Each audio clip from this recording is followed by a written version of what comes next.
Lahore high court ने शहर में स्मोक इमरजेंसी नाफिज करने का हुक्म दे दिया है। अदालत का धुआं फैलाने वाली सनतों के खिलाफ कार्रवाई करने के अहकामात भी सामने आए हैं। मजीद बात करेंगे डॉन न्यूज के नुमाइंदे राना बिलाल से। बिलाल बताएगा समाअत का मजीद अहवाल क्या है। बिल्कुल जी, लाहौर शहर में स्मोक को कंट्रोल करने के लिए लाहौर हाईकोर्ट ने लाहौर शहर में स्मोक इमरजेंसी नाफिज करने के अहकामात जारी कर दिए हैं और अदालत ने माहौलियाती कमीशन को चीफ सेक्रेटरी के साथ मीटिंग करने के लिए अहकामात जारी कर दिए हैं। अदालत ने धुआं फैलाने वाली सनतों के खिलाफ भी भरपूर कार्रवाई करने का हुक्म दिया है और उन्हें बंद करने के लिए अहकामात जारी किए हैं।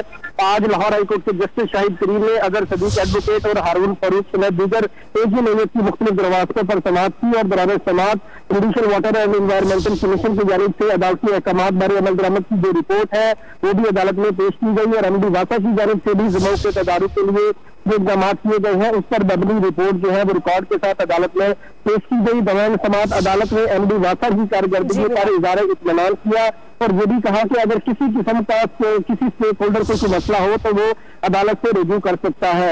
आज एमडी वासा गुफरान अहमद दीगर अफसरान के साथ पेश हुए थे और उन्होंने रिकॉर्ड अदालत में जमा करवाया था। अदालत ने आज की समाअत के बाद लाहौर शहर में स्मोक इमरजेंसी नाफिज करने के अहकामात जारी किए हैं और चीफ सेक्रेटरी को अहकामात दिए कि इस हवाले से माहौलियाती कमीशन के साथ मीटिंग करें और तमाम स्टेक होल्डर मिलकर स्मोक को कंट्रोल करने के हवाले से काम जारी रखें। आप तफसीलात फराहम कर रहे थे बिलाल, आपका शुक्रिया।